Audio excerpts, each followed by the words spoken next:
J.J. McCarthy was drafted ahead of Bo Nix. We're all talking about Bo Nix like he's next top 5 quarterback in the league. Well, J.J. McCarthy was drafted ahead of him by a really smart organization, but so much of the Vikings season is riding on how quickly J.J. McCarthy plays well. What did you see out of their young quarterback this camp, and what amounts to what's going to be his rookie year?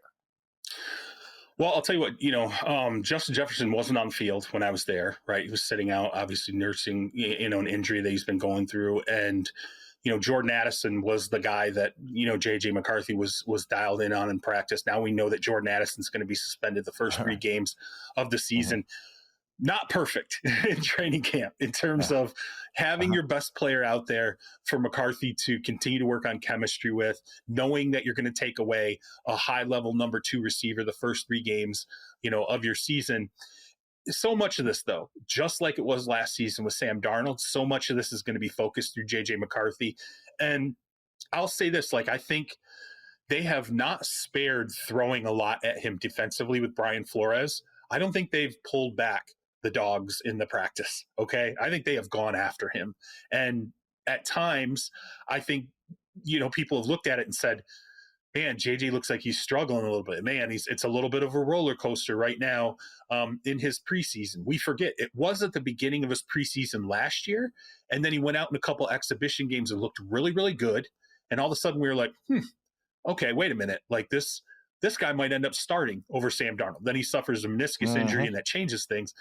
But I do think we're back to where we were last training camp in 2024, where Flores is going after him hard.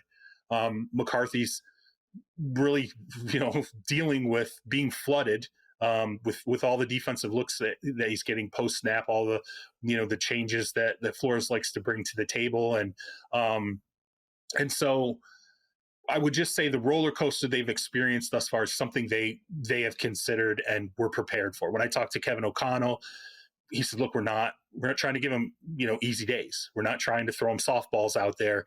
We're not worried about his confidence. He's a very confident guy, confident kid. They feel like he's got natural leadership capabilities, and they haven't seen him break in practice where he's just had a body language moment.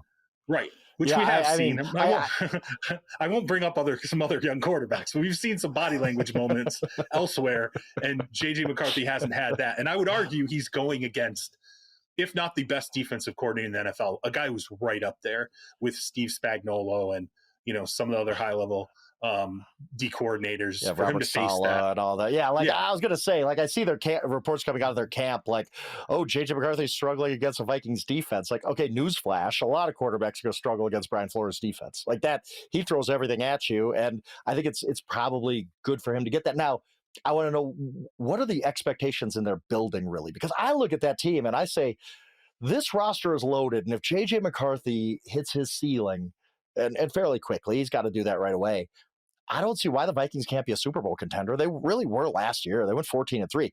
I look at that roster, I'm like, this is one of the best rosters in the NFL. Am I wrong about that? And how do they feel within the building about their expectations this year? No, I think you're absolutely right. It's still one of the best rosters in the NFL. Particularly, look, if it's healthy, it's clearly one of the best offenses in the NFL from the skill position standpoints. But I don't want to say they have tempered expectations. I think they know we have a young quarterback, right? And there can be some growing pains as we go through turning J.J. McCarthy into what we ultimately believe he can be. I don't know that, they're going to come out here and talk about Super Bowls. I don't know if they're going to come out here and say, hey, we have to replicate, 14-3 in 2025. So in my mind, I would say that I think they are cautiously optimistic about where McCarthy can go, but they're very realistic about knowing that ultimately how far they go this season is how quickly he comes along. And that puts the burden on McCarthy. It puts the burden on Kevin O'Connell as a play caller and an offensive mind in that organization. It puts the burden on a lot of skill position players and the offensive line in front of him. So much of this year will be development as they lean into a team that, outside of the quarterback position, I don't think there's any question it's a playoff caliber roster.